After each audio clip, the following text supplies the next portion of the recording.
Hola con todos, bienvenidos a un nuevo episodio de Encordados, un podcast de montaña. Primero queremos agradecer a nuestro auspiciante 6310, ropa de montañeros hecha por montañeros. Les invitamos a visitar su página web www.6310climbing.com. Bueno, mi nombre es Sara Madera Gómez y el día de hoy vamos a hablar sobre educación en avalanchas. Y tenemos la suerte de que nuestra invitada sea Juliana García. Bienvenida, Juliana. Muchísimas gracias por acompañarnos. Gracias, Sara.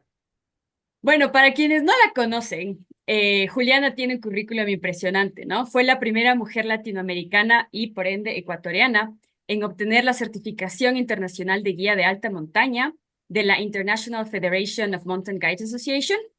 Ella ha practicado montaña desde los 15 años, como yo, pero mejor, obviamente. También fue miembro de la directiva de la Asociación Internacional de Guías de Alta Montaña durante 6 años. Fue también presidenta de la Asociación Ecuatoriana de Guías de Alta Montaña y actualmente es parte del Buró de Instructores de la Escuela de la SEGIN. Un dato curioso que yo personalmente creo que más que curioso es un dato súper destacado, es que Juliana es socia honoraria de la Federación Internacional de Guías de Alta Montaña. Esta es una distinción que recibió en noviembre del 2023. O sea, Juliana es una escalador sasa, ¿no? Estamos muy felices de que nos acompañe el día de hoy. Y justamente hemos invitado a Juliana porque además de todo lo que les he contado, por si fuera poco, ella es instructora del American Institute for Avalanche Research and Education. Y justamente por eso queremos que hoy nos hable un poco acerca de la importancia de educación en avalanchas. Bienvenida y muchas gracias por estar aquí en Encordados. Primero tenemos unas preguntas rápidas, así como de calentamiento, para conocerte un poco más. Entonces, bueno, en un día libre en el que no estás guiando, ¿tú prefieres ir a la montaña o a la roca? A la montaña. Cuando bajas de la montaña y estás con tus panas, ¿te tomas un vino o una biela? Una biela. Cuando vas al cine, ¿canguilo o nachos? Los dos. Bueno, bueno. ¿Qué deporte practicas cuando no estás en la montaña o cuando tienes un día de descanso en el que no vas a la montaña ni a la roca? ¿Qué otro deporte te gusta practicar? Últimamente me gusta correr, corro un montón y también monto bici. Entonces, creo que correr es cuando necesito mi tiempo para mí porque prefiero hacerlo sola y montar bici es cuando quiero verles a todos mis amigos que montan bici y salgo con ellos como para estar en comunidad. Chévere, bacán, muchísimas gracias. Bueno, y ahora sí a lo que nos compete. Primeramente yo quisiera, Juliana, que nos expliques qué es una avalancha. Porque me parece que muchos de nosotros hablamos o escuchamos de avalanchas, pero en realidad no estamos seguros de qué significa técnicamente. Entonces creo que sería chévere empezar este episodio con una explicación de alguien que sepa lo que realmente es una avalancha. Buenas, Sara, gracias. A ver, creo que el tema es súper interesante y coyuntural en nuestras montañas y en los Andes en general, donde la gente piensa que o pensaba que no existían avalanchas. Y para empezar, ¿qué es una avalancha?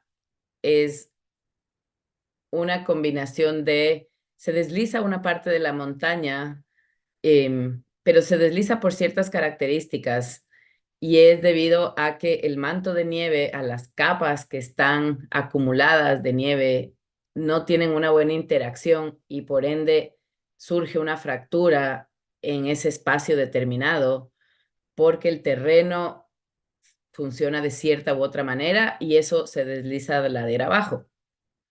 Em, es una combinación de ingredientes que hacen que las avalanchas sucedan. Todo eso, todos estos ingredientes son relacionados a la naturaleza, obviamente al clima, sobre todo, todo, al viento, a la temperatura, a las nubes, y toda esa combinación hace que a veces tengamos el ingrediente perfecto para que estas avalanchas se deslicen y no tengan como la sustentación en este manto de nieve para estar donde deben estar cierto ángulo y van ladera abajo.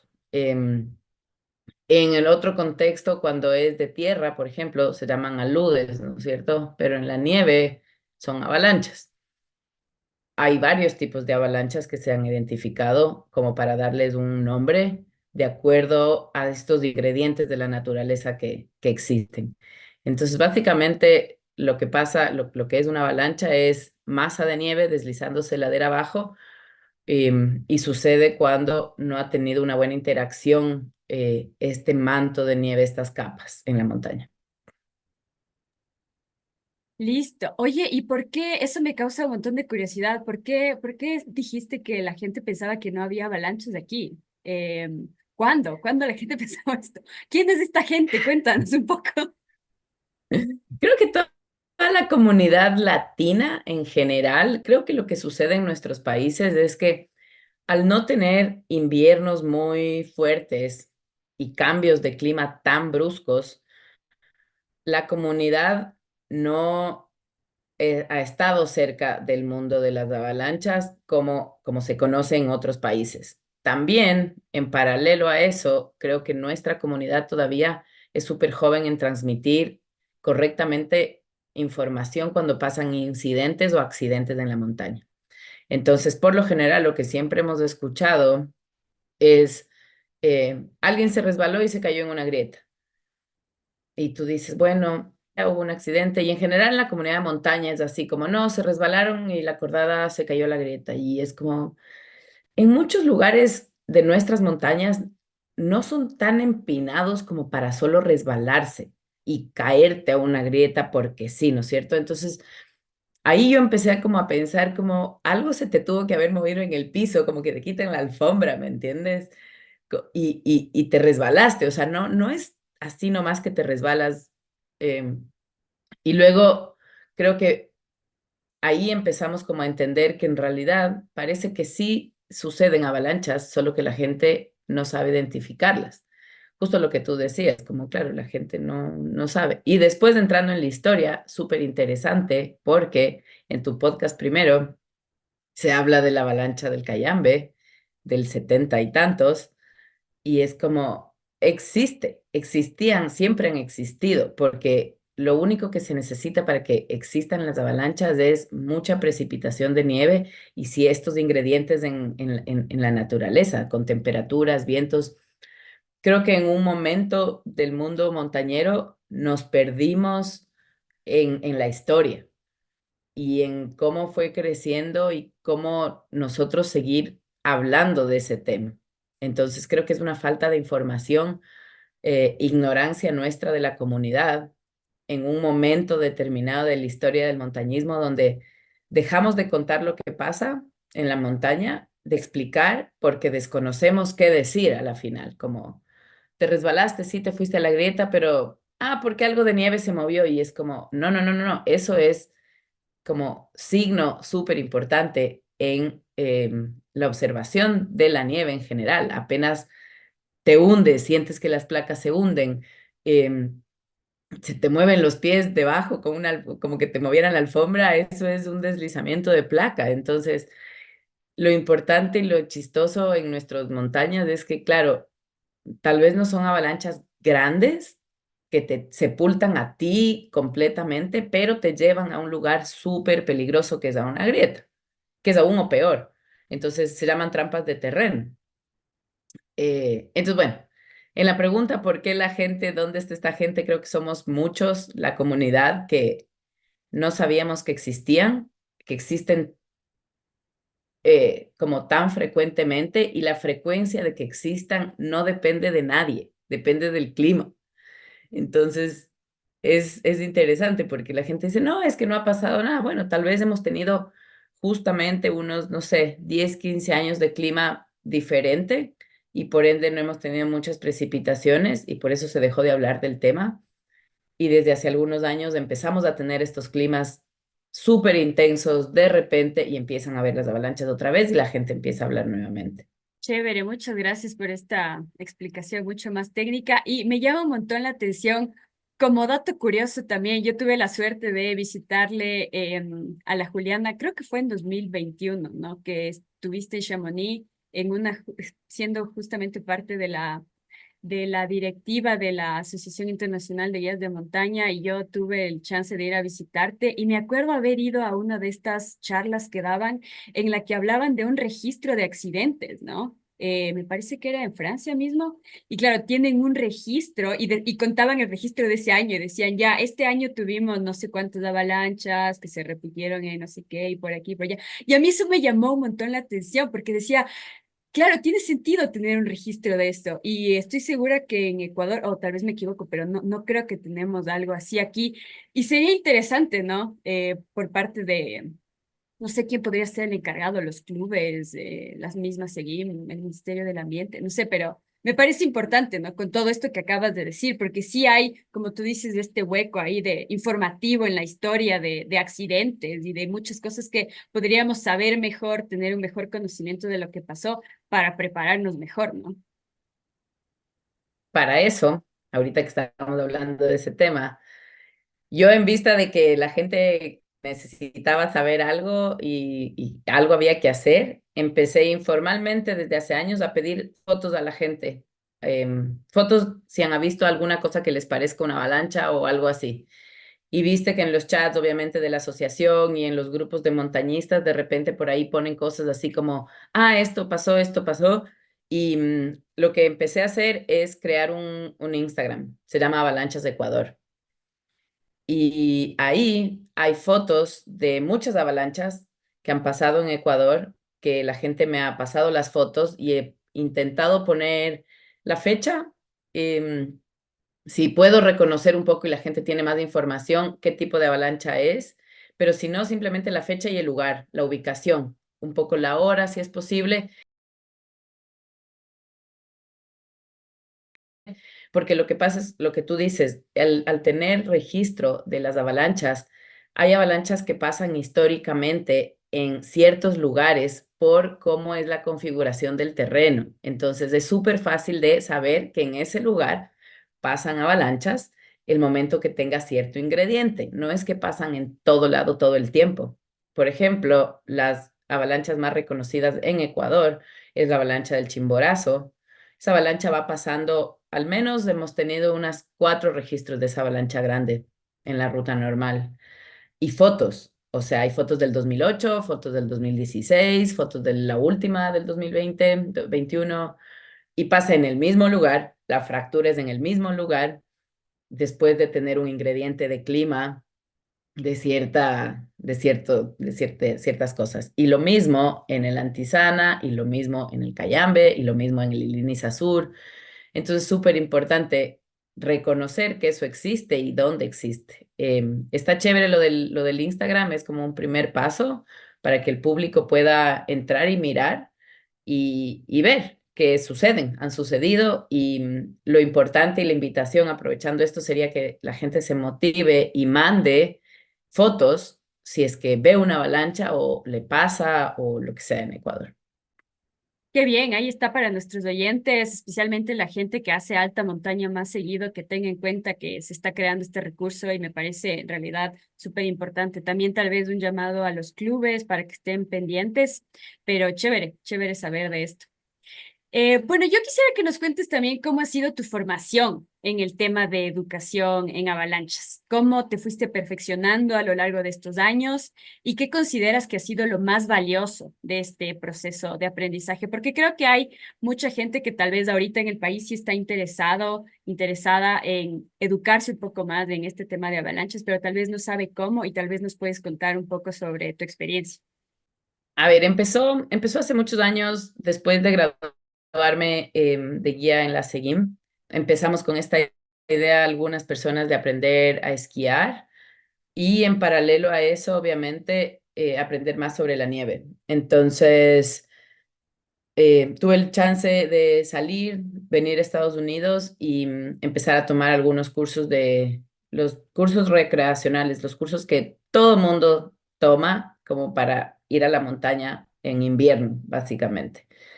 Y empecé a crecer en eso y en un momento un amigo de Argentina se motivó que hayan más mujeres aprendiendo sobre el tema de la nieve y me invitó a tomar los mismos cursos en español en Chile y en Argentina. Entonces, he hecho varias temporadas entre los dos continentes haciendo los mismos cursos y en su momento había la oportunidad de tomar el curso de instructores de educación en avalanchas.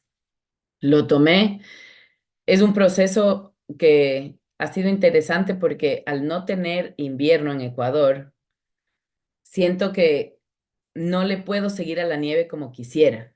O sea, aquí en los lugares donde hay invierno, se le sigue a la nieve todos los días, cómo va evolucionando este manto de nieve y cómo va funcionando. En Ecuador no tenemos eso porque no tenemos las estaciones. Entonces, bueno, creciendo en ese proyecto de ser instructora, poder dar información amateur, poder dar estas clases, entre toda la teoría de cómo funcionan las avalanchas, qué avalanchas son, qué ingredientes necesitas para A o B o C avalancha, también existe el lado de aprender a hacer rescate en avalanchas, que es usando un DBA, que es un detector de víctimas de avalanchas, una sonda y una pala, cómo usarlos, y me fui perfeccionando en eso muchísimo también gracias a un suizo, Manuel Ganswein, y como que solo para querer saber más, es como cuando quieres hacer polipastos y solo quieres hacer más polipastos para hacer mejor, entonces como yo quiero saber cómo hacer rescates y quiero hacerlo mejor porque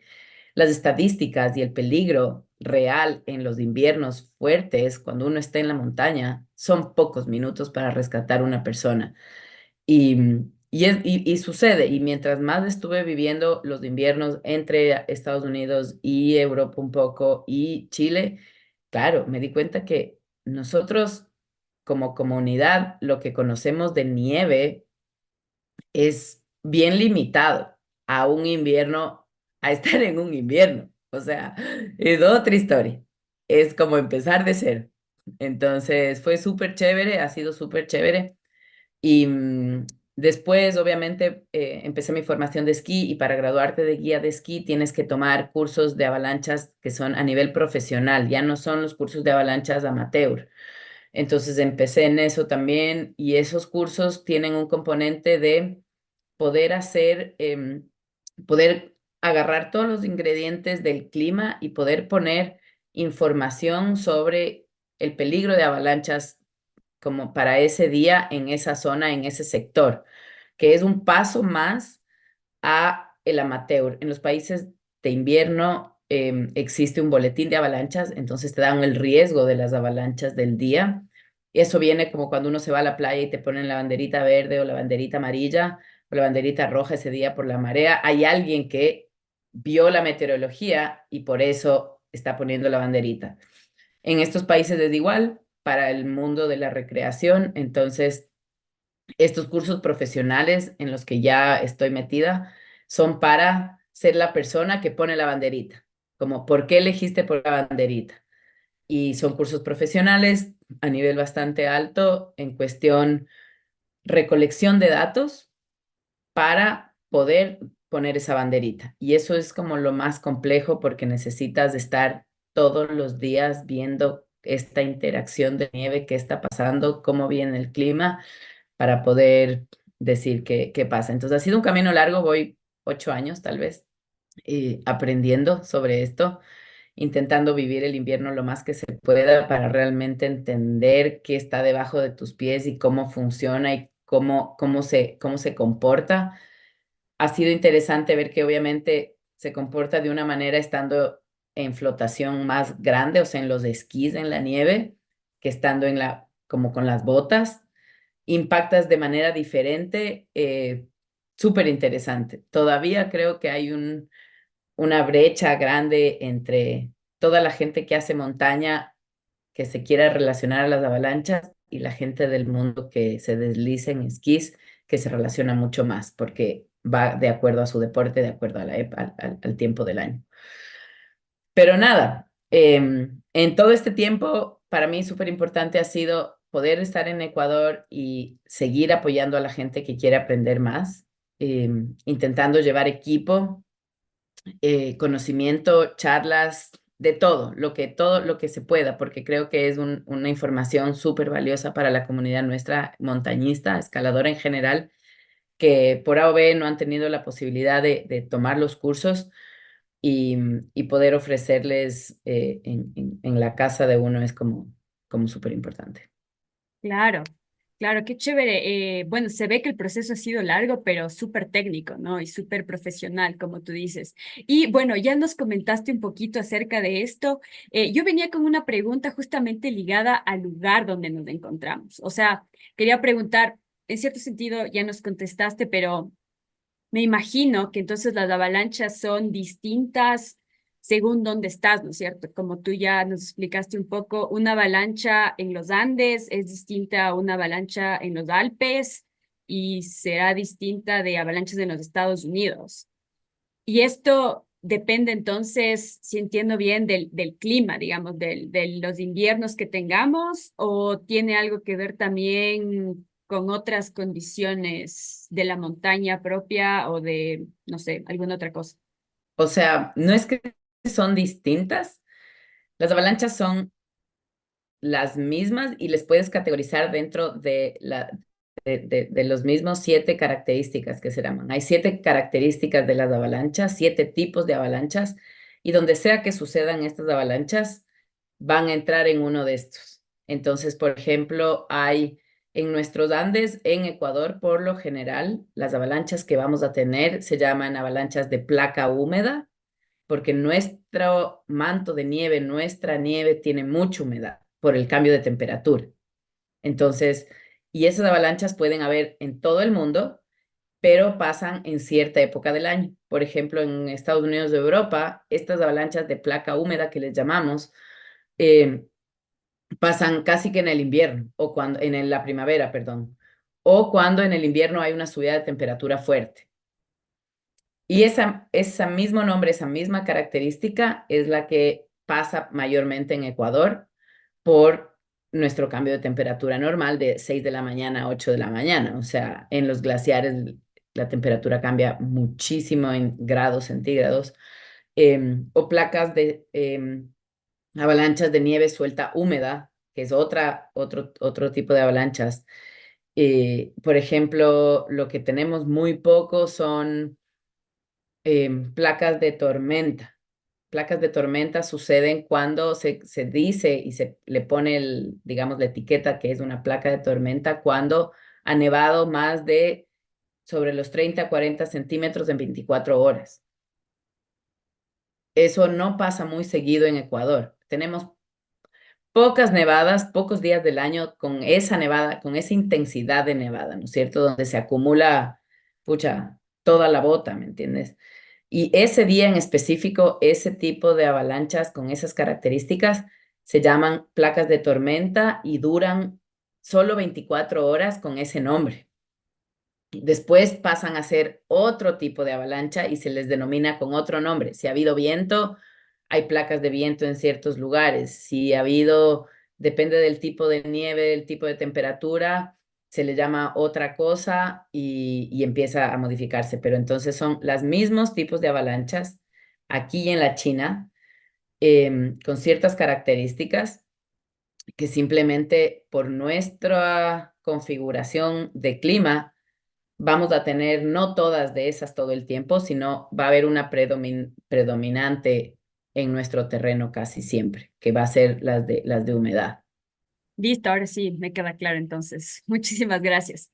Y también quería comentar sobre algo que también ya señalaste hace un ratito. Yo estaba haciendo una pequeña investigación, justamente recabando información para este episodio, y me encontré esta página web de los Estados Unidos que se llama avalanche.org, que brinda información, si entiendo correctamente, en tiempo real, ¿no? Sobre las condiciones de la nieve en montañas de los Estados Unidos. Y me llamó un montón la atención. No sabía que eso existía o que era posible hacer.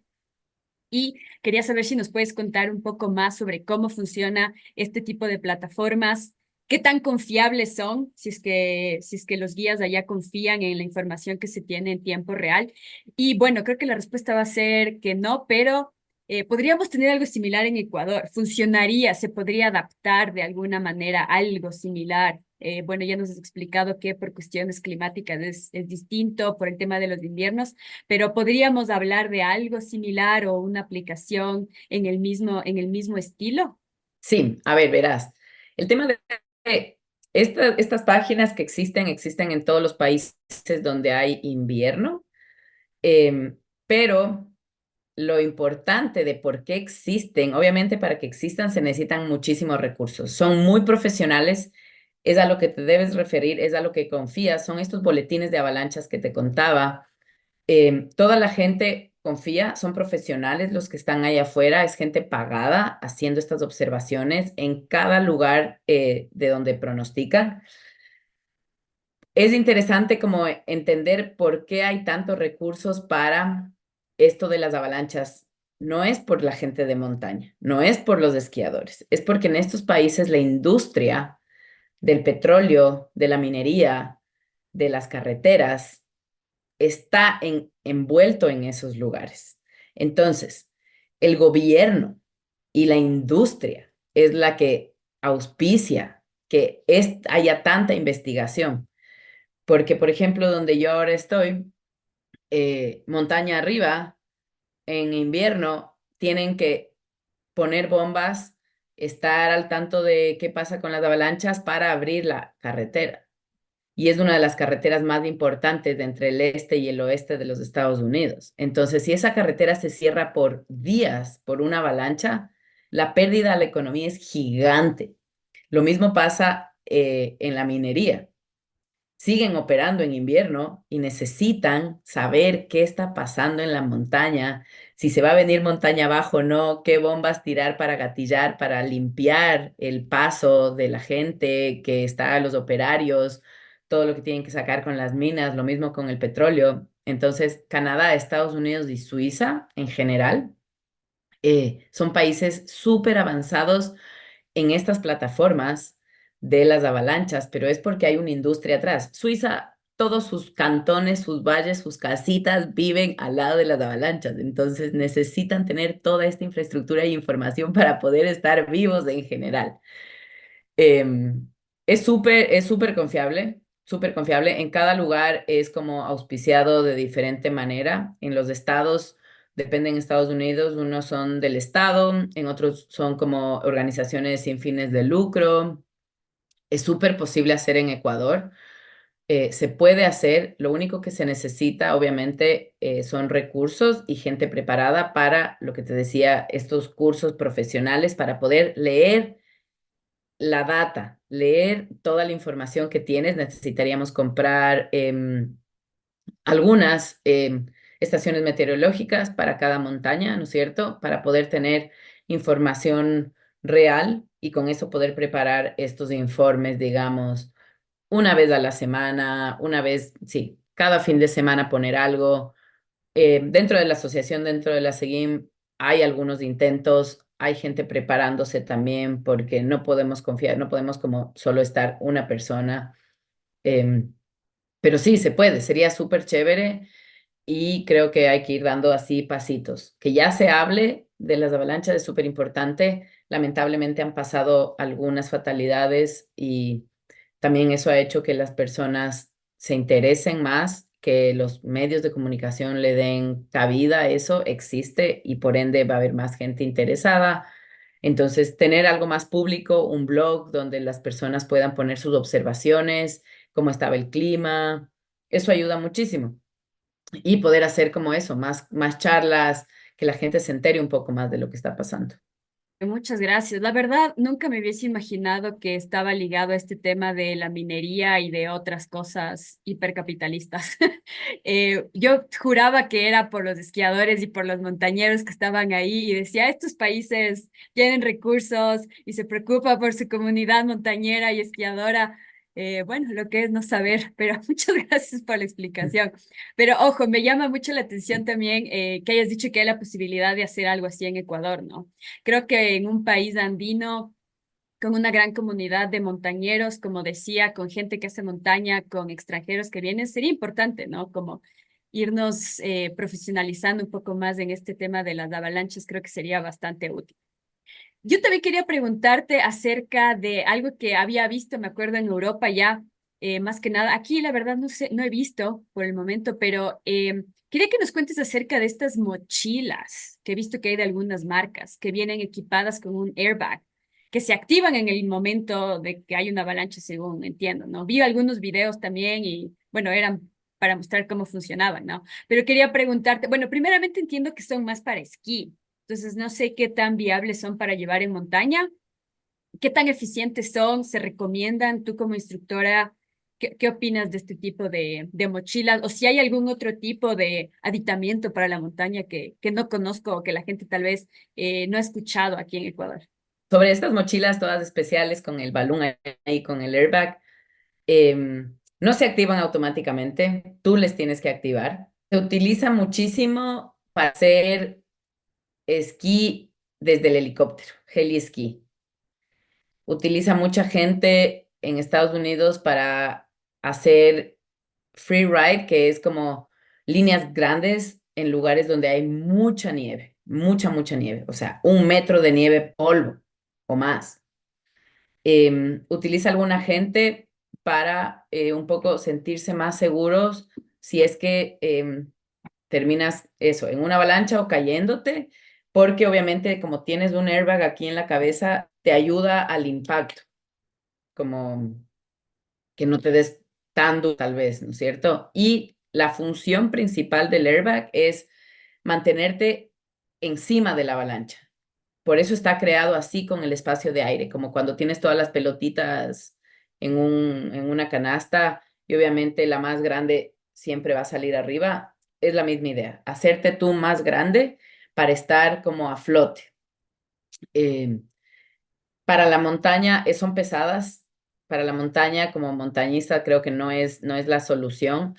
Personalmente, tengo 2 de esas y nunca he usado.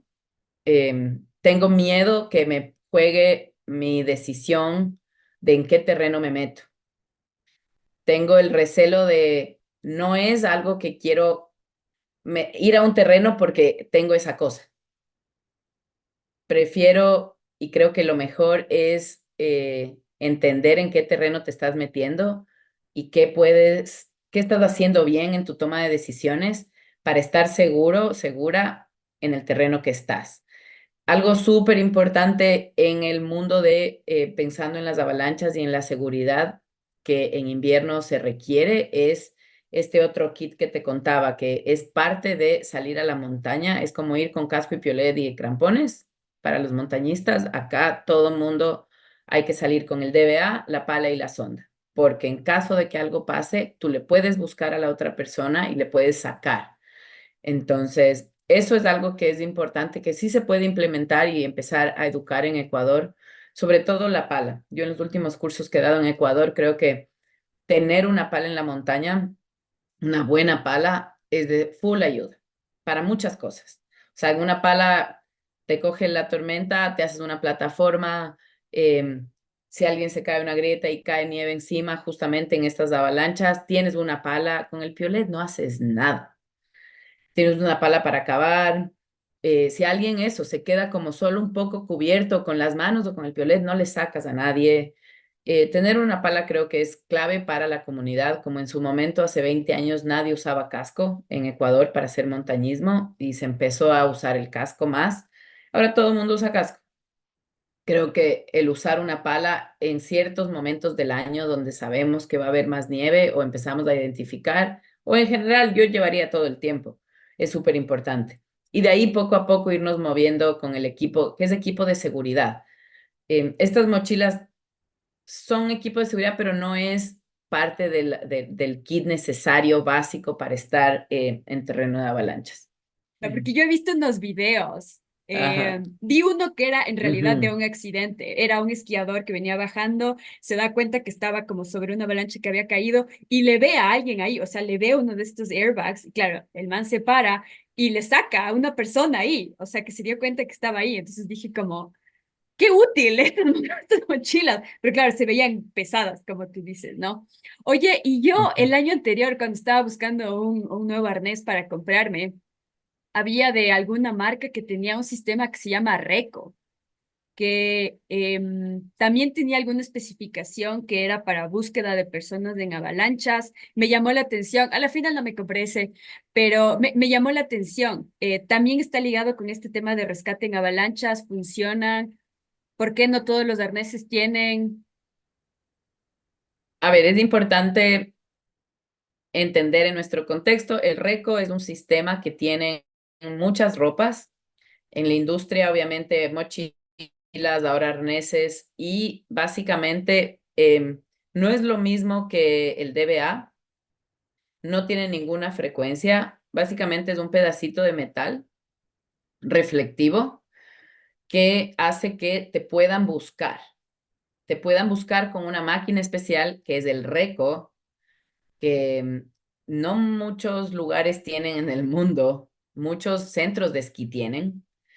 En Ecuador había una, no sé si sigue habiendo, que tenían la gente del GOE, me parece, pero es una maquinita, como ir así de búsqueda de metales.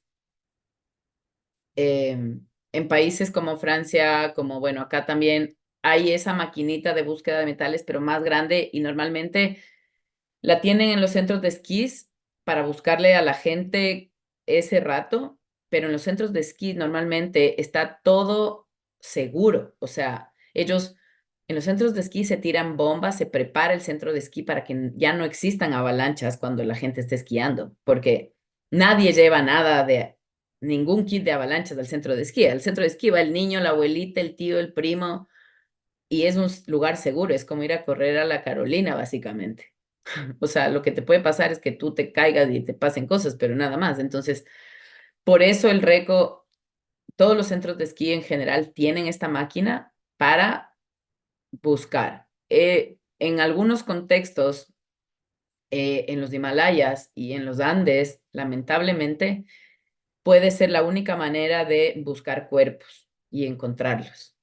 Porque si la gente tenía reco o algo de metal, a la final, montañistas que están en una avalancha y fallecen dentro de mucha nieve, en estos casos grietas, medio la única manera de encontrarles es con un reco, porque va a reconocer los metales. Algo de señal va a tener con eso. Entonces, claro, por eso empezaron a ponerle reco a los arneses, porque han habido como, sí, fatalidades, ¿no es cierto?, en el mundo, en Canadá, en los Himalayas, de montañistas que no tienen obviamente el tema de las avalanchas con ellos, porque no está muy ligado, pero si lo tenías en el arnés, tal vez te pueden buscar. Entonces, sí, ese es el reco, que no tiene nada que, o sea, es bien diferente de cómo se utiliza, quién tiene la máquina esta, y hay máquinas que a veces vuelan los helicópteros con esta caja de reco abajo para reconocer como el terreno y ver qué se encuentra. Pero básicamente estás buscando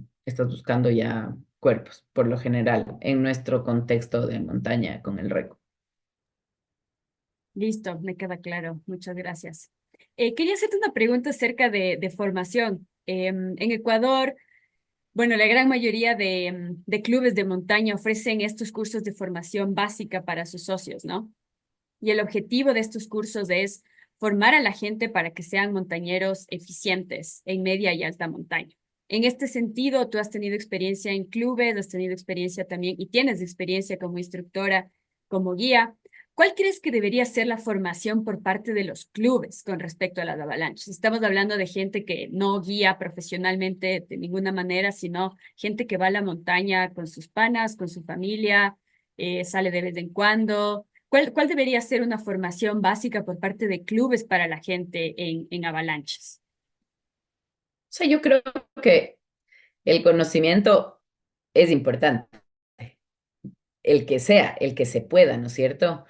Y el primer paso es conocer que existen y por qué pasan, ¿no? O sea, creo que para todos es importante saber cómo esta combinación de ingredientes, de entender un poco más y de ahí para adelante cada uno un poco ir viendo hacia dónde se forma un poco más, como la formación continua en general en todo. Creo que para los clubes es súper importante que empiecen a hablar del tema, que tengamos charlas, que realmente se involucren con la comunidad para saber qué está pasando, porque creo que depende de todos que la comunidad vaya creciendo y vayamos poniendo esta vara un poco más de arriba, ¿no es cierto? Entonces, si hay un esfuerzo de la asociación de hacer estos informativos, ¿no es cierto?, de avalanchas, pero el público no sabe leerlos, no nos sirve de nada.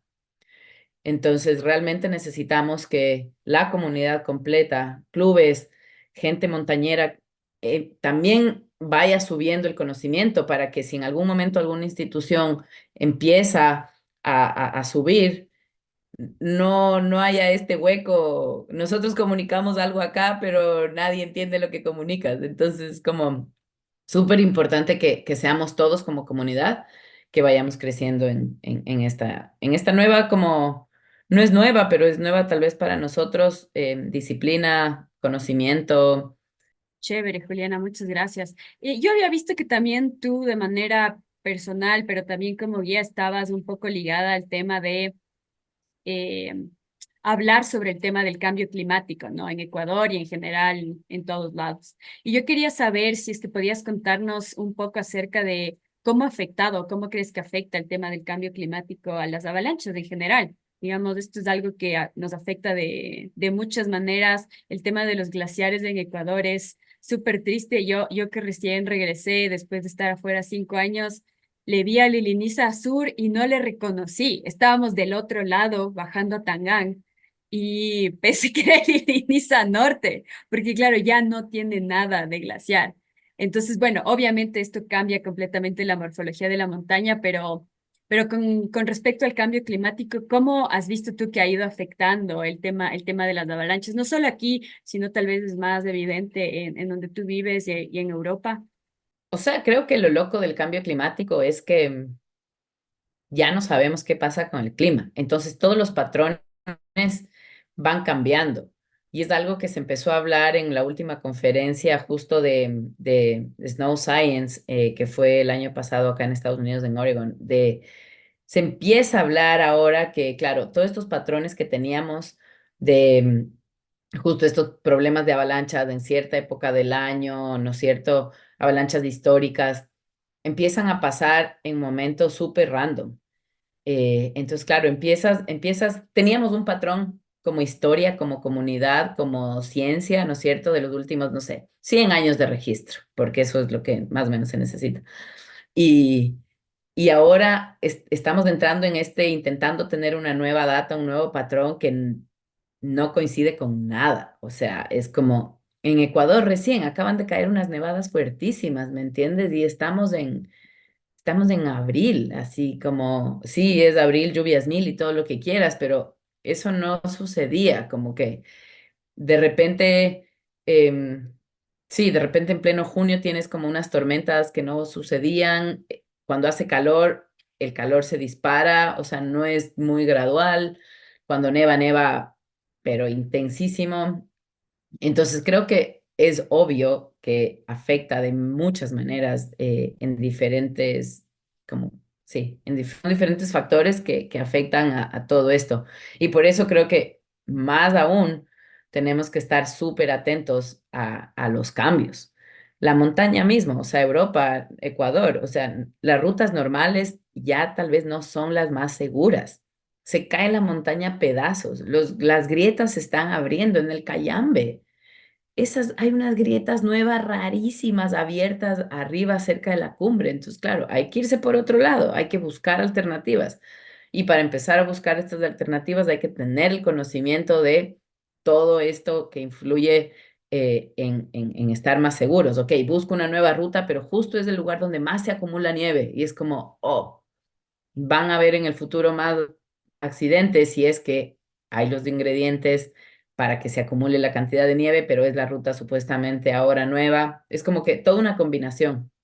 Entonces, va afectando. Tenemos que estar solo como más alertas y no bajar la guardia, creo, porque el cambio es real. Sí, la verdad que es súper triste. Ahora ya, yo ya estoy en edad de decir algo que siempre decía mi papá. Yo me acuerdo cuando era más chiquita, iba a la montaña y me decía, cuando yo era joven aquí había un glaciar. Y yo, sí, sí, claro. Ahora yo ya puedo decir eso, ¿me cachas? O sea, yo todavía estoy joven, ¿ah? Y es súper triste en realidad ver cómo ha ido cambiando y cómo los glaciares de verdad que están desapareciendo. En el Chimborazo, por ejemplo, claro, la ruta normal ya no existe, pues. O sea, ya nadie sube por ahí porque no, ya no existe tal cosa. Sí, sí es bastante triste. Y bueno, como nuestro podcast es de montaña, es un podcast local que se refiere bastante al Ecuador, queremos justamente relacionarlo con nuestra práctica local, ¿no? Y quería saber tú, en tu opinión personal, ¿qué le falta al Ecuador con respecto al tema de educación y rescate en avalanchas? ¿Cómo le ves tú tal vez en comparación con otros países de la región como Perú, como Bolivia? No sé si tal vez ellos están más preparados. No sé si nos falta no solo educación, obviamente, pero tal vez también equipo, ¿no? Lo que tú estabas contando hace un rato de todas estas máquinas que funcionan de una manera, que funcionan de otra manera. ¿Y cómo podríamos hacer? Digamos, tal vez es tarea justamente de los clubes junto con las asociaciones de pedir, ¿no? De hacer grupo para pedir que se tenga un poco más de estos equipamientos para estar mejor preparados, especialmente en caso de rescates, ¿no? A ver, creo que como región, y aquí nos tenemos que animar, es como no nos falta mucho, más bien estamos súper bien a nivel regional. Es súper interesante porque, por ejemplo, Perú y Bolivia no tienen casi desarrollado muy poco, yo diría que hasta menos que Ecuador, el tema de las avalanchas. Y esto viene yo creo que es un tema también de motivación personal y obviamente compartida a la comunidad. Creo que en Ecuador habemos un grupo de personas bastante apasionadas por el tema y eso hace que se empiece a hablar un poco más y que se empiece a regar esta semillita un poco más. Argentina y Chile, que sin embargo ellos tienen inviernos, recién empezaron con un boletín de avalanchas, ¿puedes creer? O sea, Argentina recién empezó con un boletín de avalanchas como hace 2 inviernos o 3, siendo un país de esquí gigante, con infraestructura, con industria. Entonces, creo que como comunidad, como Ecuador, estamos caminando hacia eso, como estamos bien. Yo creo que estamos bien, ajá, estamos bien caminando hacia tener una comunidad con más conocimientos, más segura, obviamente, y solo hay que seguirse motivando. Creo que esa es la única solución. Tener a personas de muchos frentes que queramos apoyar, que queramos como ponerle ganas a que la comunidad siga creciendo. Entonces, sí, no, vamos bien. Qué bueno, esto me llena de optimismo. Pensé que la respuesta iba a ser un poco más triste, así como no, todo mal. Pero no, qué bueno. Da muestras de eso de que la gente, los montañeros ecuatorianos, realmente quieren aprender y están preocupados, ¿no? De una u otra manera. Si bien es cierto, tal vez el tema de los registros, como hablábamos al inicio, se puede mejorar, pero hay cosas que están saliendo bien y eso es chévere, ¿no? Sería mejor todavía si pudiésemos seguir todavía mejorando más. Bueno, creo que nos has comentado bastante sobre el tema de avalanchas. Muchísimas gracias. Y la pregunta final que creo que siempre está en la cabeza de todos cuando escuchamos el tema de avalancha es, em, obviamente siempre podemos estar mejor preparados, ¿no? Saber tomar mejor decisiones implica que tenemos suficiente conocimiento técnico de las condiciones, etcétera. Pero ¿hasta qué punto realmente es evitable una avalancha en tu experiencia? Digamos, es una combinación, entiendo que es una combinación de factores, ¿no? Saber el terreno, comprender el clima y tomar una buena decisión también, me imagino, ¿no? Pero me parece que por lo que he escuchado últimamente, más que nada, la gente dice como que, pero pudo no haber pasado, pudo haber pasado. Digamos, este tipo de conversaciones, ¿cómo las ves tú? ¿Cómo las entiendes? Este tema de realmente predecir la avalancha y tomar una decisión correcta, ¿no? Lo que sea que eso signifique en tema de educación de avalanchas. Yo creo que es bastante posible no estar en una avalancha. Es bastante, depende mucho de cada uno no estar involucrado en una avalancha. Hay muchas señales y mucha información y muchas observaciones en la montaña que podemos aprender para evitar ponernos en esa situación. O sea, creo que si bien puede pasar, nos puede pasar un accidente a todos, pero en el tema de las avalanchas hay mucho por aprender y por observar para no estar ahí. O sea, depende de la toma de decisiones muchísimo. y sí son bastante predecibles. O sea, lo que te digo, estos ingredientes son ingredientes que se ven, no son muy difíciles de observar y con más conocimiento, obviamente, se hacen un poco más fáciles de entender qué está pasando. Entonces, creo que es bastante predecible el uno no ponerse en un terreno donde puede haber una avalancha, porque mientras más conocimiento tienes, puedes reconocer ese terreno de mejor manera. Entonces, creo que la educación es súper importante para no ponernos en esos momentos. Qué bueno también, buenas noticias, me gusta, me gusta. Qué chévere. Puras Y buenas noticias. puras buenas noticias en este podcast. Oye, ¿y podrías contarnos tal vez un poco de tu rol como instructora? ¿Cómo ha sido? ¿A qué tipo de gente le das los cursos? ¿En dónde das los cursos? Y específicamente, sí, ¿cómo es? ¿Te gusta? ¿Es algo que te apasiona? Bueno, obviamente es algo que te apasiona, me doy cuenta, pero ¿cómo es realmente ser instructora de uno de estos temas, ¿no? Me parece súper chévere y me parece que nos llena mucho de nosotros de orgullo que además seas ecuatoriana y que seas instructora de esto, ¿no? O sea, es súper interesante en la coyuntura como en la cultura acá, ¿no? Em, en el invierno, cientos de miles de personas salen a esquiar a los centros de esquí y obviamente desde que tuvimos el tema del COVID, hay mucha gente que quiere hacer esquí de montaña, que es no estar en el centro de esquí, sino poner sus pieles y salir a la montaña. Y para eso como cultura de montaña, de esquí, la gente sabe que tiene que tomar al menos el primer curso de educación en avalanchas para entender un poco más qué pasa, saber rescatarle a su compañero. Y este curso dura 3 días normalmente. Entonces es un curso donde un día, full day, completo, se hace el rescate. Se practica con el DBA, con la pala, con la sonda, entonces estamos todo un día en la nieve escondiendo los DVAs a diferentes profundidades y la gente practica con el aparatito cómo es todo el proceso, como del punto A al punto Z, cómo se hace hacerlo más rápido, más eficiente, diferentes escenarios. Entonces toda la gente usa su equipo y practica. Buenazo. Día uno, listo. Luego hay teoría. em, que tienen que hacerla antes de los cursos, para después, en esos 2 días que tenemos, vamos a la nieve y empezamos a hablar del terreno, de reconocer el terreno, de reconocer como sendas de avalanchas, donde pueden, si ocurre, por dónde iría, como un río, ¿me entiendes? Como por dónde bajaría el agua si es que algo pasa. Em, si es que viene viento y mucha nieve, dónde se formarían las cornisas. Es súper divertido, es súper interactivo estar ahí afuera y estar con la gente que en realidad es gente, no toda la gente es como ni montañista, ni son esquiadores que estaban en el centro de esquí, que viven en la ciudad y es su primera interacción con la montaña. Entonces, em, quieren saber más, les enseñamos también a leer estos boletines de avalanchas, porque cuando los profesionales publican estos boletines, hay información, se le intenta hacer lo más fácil posible para el público para entender qué problemas existen, en qué parte de la montaña existen.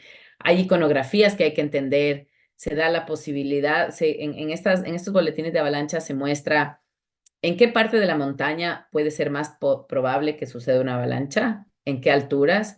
Se muestra qué tamaño de avalancha puede ser la avalancha más grande que se puede haber en ese momento. ¿Qué tan posible es? Si es muy posible, poco posible, probable. Em, se muestra la característica de la avalancha que estamos pensando que puede haber. Y todo esto hay que enseñar a cómo la gente leer, porque a la final tienes que abrir una página o una aplicación y leer estos iconos y entender a qué se refiere cada uno y cómo tú te posicionas en el terreno con esa información.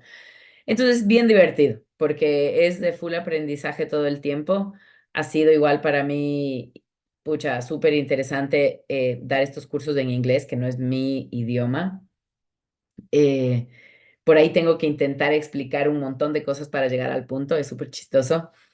Pero me divierte, es súper bonito. Sigo aprendiendo un montón y hay gente de todo, ¿no? Hay gente, eso, novatos, gente que ya está todo el tiempo saliendo, pero igual quieren practicar, quieren refrescar la información.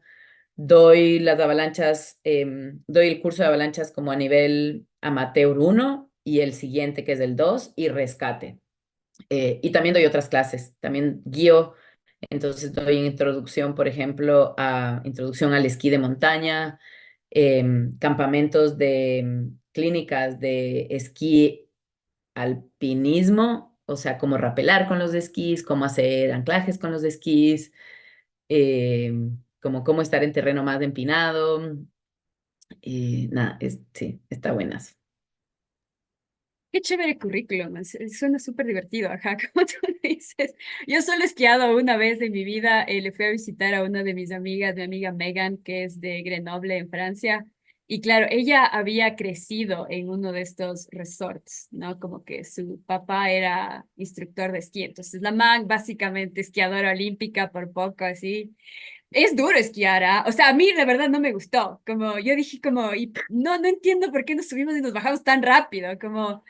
No sé, y me pareció duro, o sea, me pareció difícil aprender, es pesado, todo pesa, las caídas son cosa seria, pero todos estos cursos que dices suenan súper interesantes, tal vez a eso sí yo creo que me anotaría de una. Qué chévere, qué bacán.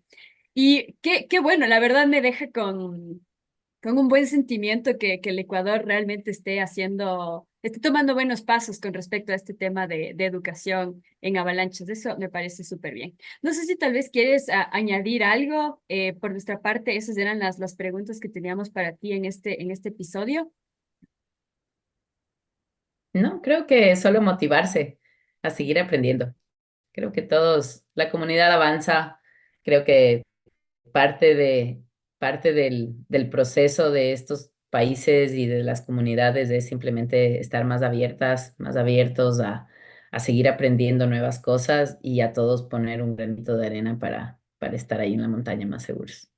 Chévere, Juliana. Oye, muchísimas gracias por haber compartido este espacio con nosotros. Creo que ha sido súper útil, nos has brindado un montón de información. Me enteré de un montón de cosas que voy a tener que ir a leer más.